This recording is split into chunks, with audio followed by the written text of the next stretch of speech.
Hey everybody, Jeremy here. Welcome to episode 8 of Action Figure Window Shopping, little weekly series that I do where I go around the internet. I look for interesting figures and collectibles that catch my eye, that come back and I share with you guys. Now, this past week was Christmas, so there wasn't really a whole lot of things that I saw during this week that made me go, oh wow, that's cool. There's a few things here, but it's going to be a little bit different. I'm going to spend a little bit of time just kind of discussing some of the things that I do see here, and then we'll just kind of move on from there. All right, so let's jump right into this. So the first thing is a confirmation. A confirmation from McFarlane Toys about the Endless Winter line in DC Multiverse. Now, of course, these figures were leaked probably about a few weeks ago, about a month or so ago.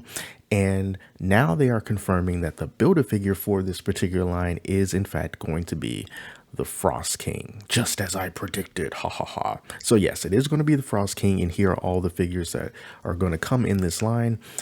Batman, of course. We got the John Stewart Green Lantern, Wonder Woman, and Black Adam. So just kind of want to talk about this here for a second. So let's start with Black Adam here. So there's a little bit of controversy surrounding this Black Adam figure for a couple reasons. So the first reason is like they're still doing this weird side eye thing, and they've been doing this with the few figures lately that are coming out. The most recent one that I can remember is Aquaman, where these eyes are just shifted to the side, and it's really awkward when it comes to certain poses. And if you pose them with certain with other figures, it looks weird because the stance that they have him in now is like the one that they want him to be in, but he's articulated. So if you wanted to get Black Adam in a different pose, it's going to be a little bit weird because his eyes are always looking off in a certain direction, as opposed to like Wonder Woman here or just about everyone else who's looking dead on. That's one thing that some commenters and some fans do not like, and hopefully McFarlane will go about changing that. The other thing that is a little point of contention is that Black Adam does not come with a cape. He is capeless in this figure here. And if we could take a look at an image, a few panels from Endless Winter comic book that has Black Adam in it, you can see that he's wearing a cape here. So you see he's wearing a cape there, and then you can also see him right over here. He's wearing a cape, so it's part of the outfit of this particular comic book series, and McFarlane, for one reason or another, did not give him the cape. We have this little power effect right here on his arm, but he gets no cape, and that blows. Really wish that they would have included a cape with him. Now the other figure here is this John Stewart Green Lantern. Now, they've already released a John Stewart Green Lantern in the past. No surprise that they will come out with another one. McFarlane does this. They re-release figures over and over again. But this particular John Stewart Green Lantern looks pretty much identical to the first one that came out. Biggest difference here is it looks like he has an effect for the power ring on his right hand, and they gave him a sword. So the sword thing kind of works with the Green Lantern. He can pretty much have whatever weapon that he wants to project. But it also kind of just reminds us of this stance that Warner Brothers has taken, in case you didn't know, when it comes to figures that have guns. They're kind of moving away from that for the time being. Where figures that even if they have guns as part of their characters, like Red Hood, they take the guns away and instead they give them something else. Like they've given them a crowbar and like literally finger guns. Finger guns is what the Red Hood figure has, and I think the DC Gotham Knights video game. So they gave a Green Lantern John Stewart this sword, but if you wanted to get like the original John Stewart Green Lantern, he's out of stock and sold out pretty much everywhere that I've checked. But here on Entertainment Earth on December 22nd at 2:30 in the morning, which is when I'm recording this, he is in stock and they got him on sale for $15. And as you can see, he has this Gatling gun right here. So this was kind of before everything started happening with with the Warner Brothers and no guns kind of policy. So if you wanted to get a cool gun with John Stewart Green Lantern, you can pick this guy up. And like I said, he looks pretty much identical to him. Another weird their thing that they got going on with this figure and the figure that's coming out in the Endless Winter line is this really heavy black paint on his lips. So it's like lipstick. Completely unnecessary, guys. Trust me, I think I know a little bit about this. A little bit, just a little bit. You can get rid of the black lipstick and will be cool if you just had his lips be the same skin tone as his face.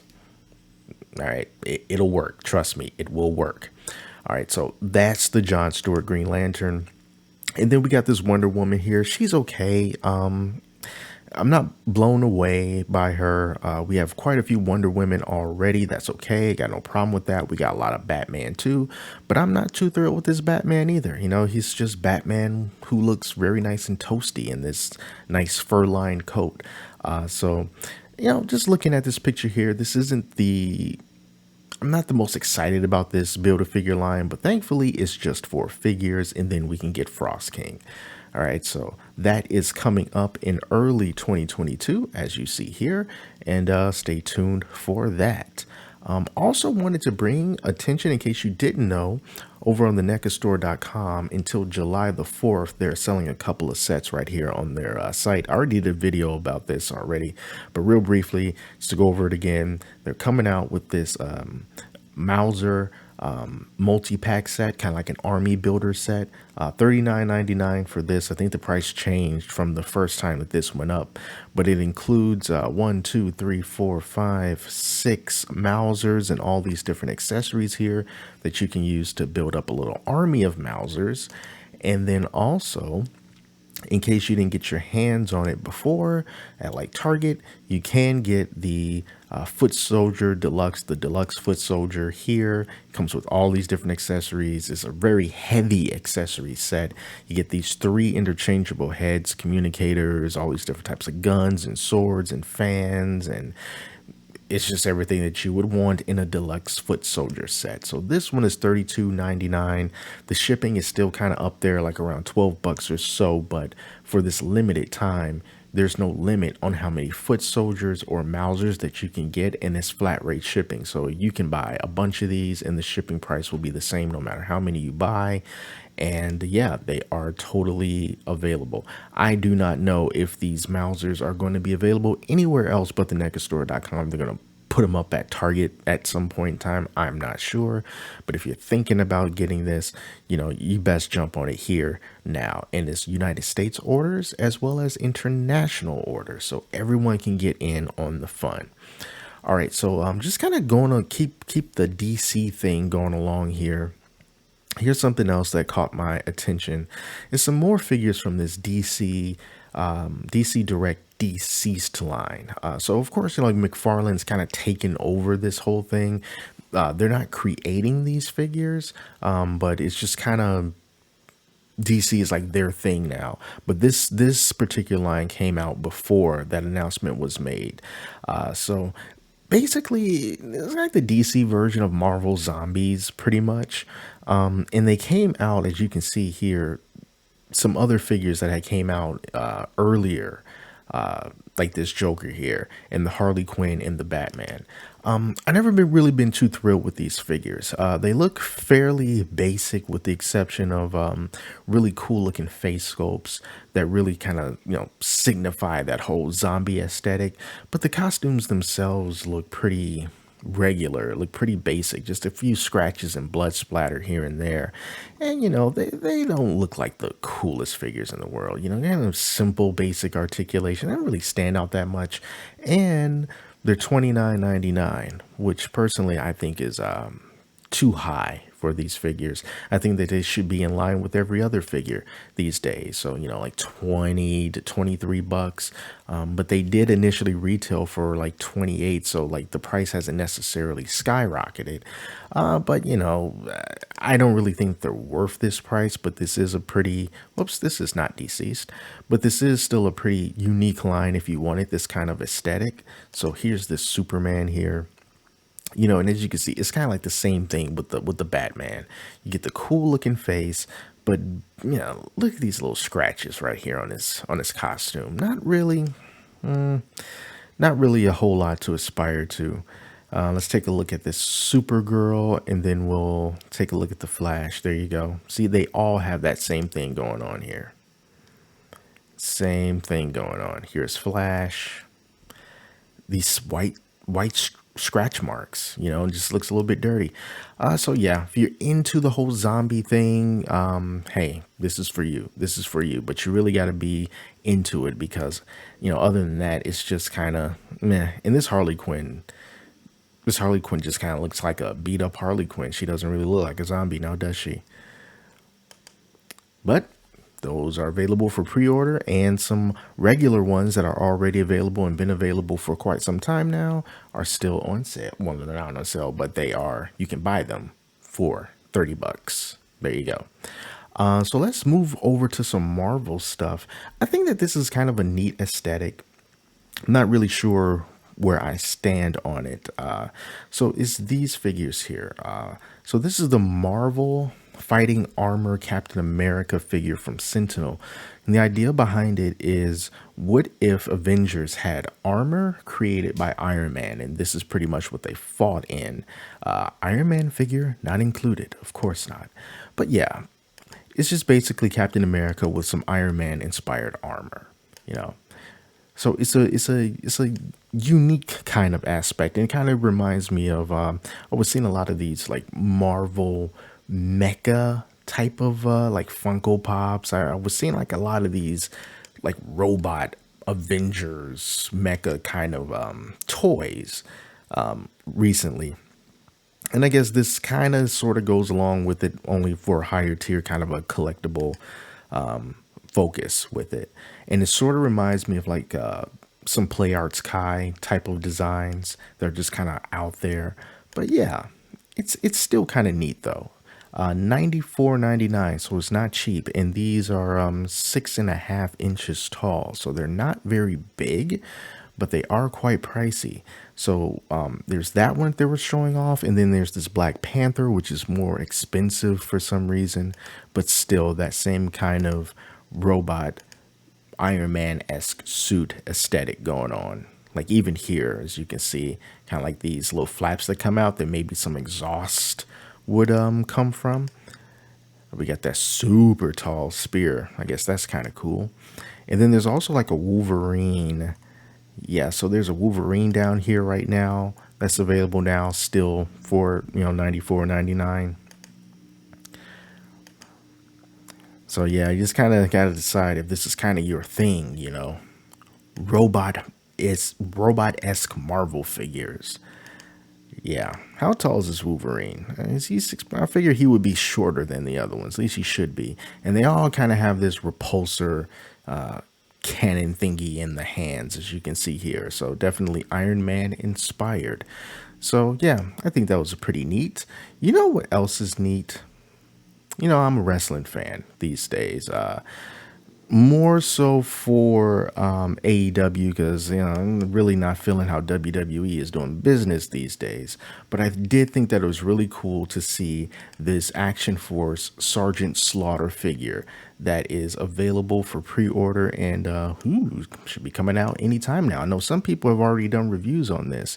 So yeah, Sergeant Slaughter in WWE, his whole thing was, drill sergeant. He was America. He's, really awesome for America, and except for that one time when he turned on America and he was a bad guy. It's like an 80s thing where everyone had everyone had a job, you were the repo man, or you were a garbage man or something like that.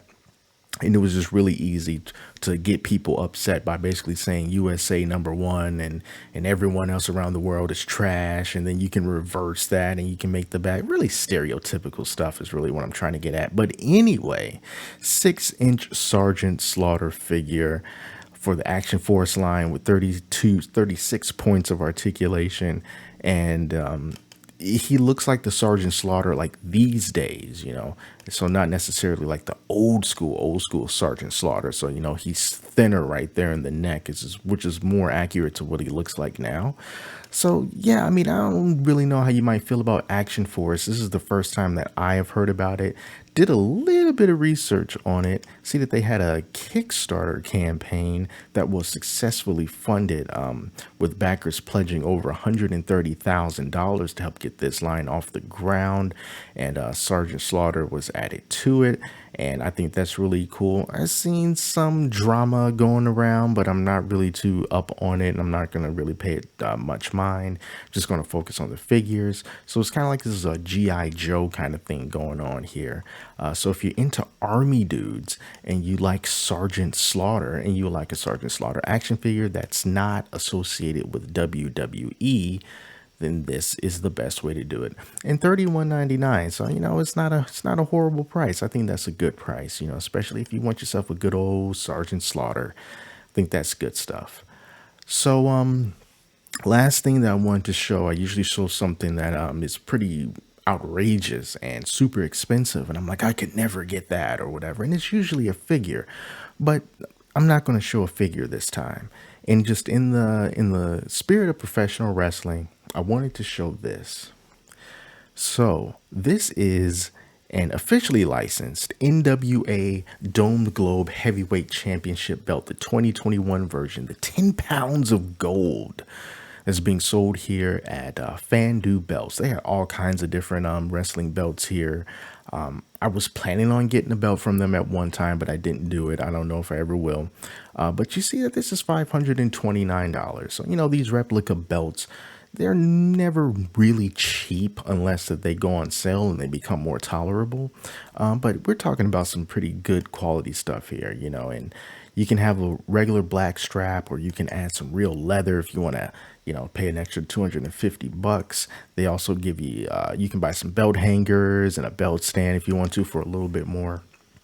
But, what I like about this NWA belt and by the way, they also have the pre-2021 version for the same price. But the difference here, what happened? I'm not sure what happened here. Let me go back. The difference with these two belts is that on the 2021 version, we see that we have the, I can't really see it in this picture. Let's just go back to it.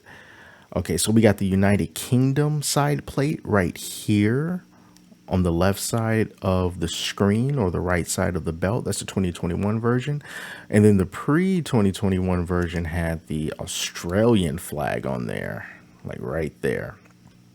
So I guess like, who do you like the most? You like UK the most or you like Australia? It does not matter. But yeah, I got real big respect for NWA, which is why I looked at this. Really before my time as far as the classic wrestling stuff is concerned, but they really turned it around once Billy Corgan took over the company. And before COVID hit, they were really doing some really awesome stuff. The show had a very old school kind of feel to it. It didn't like the most highly produced thing in the world. It was just kind of like good old fashioned wrestling, And then they started to branch out into some more of the social stuff. Their YouTube channel was going really good. They had some really cool, like they would have these shows on their YouTube channel with commercial breaks that were intentionally corny and old, that just looks like they came right out of the 80s. And they were doing really cool things. And then, I forget who, but it was someone pretty high up in the company, got into some hot water with some harassment stuff. And then everything just kind of slowed down and kind of went away for a while. They had these different shows that different wrestlers were doing, and then everyone started going off to different companies. And then it was like, what's going to happen with NWA? But they're back now and they're doing their thing, but they don't have the people that they used to before. Like Eddie Kingston was a big deal in NWA, and then Thunder Rosa was there. And then we also had, he was Eli Drake, but now he's LA Knight and he's in, NXT, and everyone just started splintering off. But anyway, really big respect for what the NWA came back and was doing, and I hope they can really find their footing and get back to that place, because they were really starting to build up before everything just kind of went to hell in 2020. But anyway, that's enough wrestling talk. That's all the figures and stuff that I have to show for this week. So maybe at the start of the new year, maybe it's going to take a little bit after the new year for things to really start picking up again, and we start seeing some really cool figures that we can look forward to in the near future and maybe even the far off future. But of course, I'm going to keep my eye open and let you know about the cool things that catch my eye in the meantime. All right, so thank you all so much for watching. I should probably go to sleep now.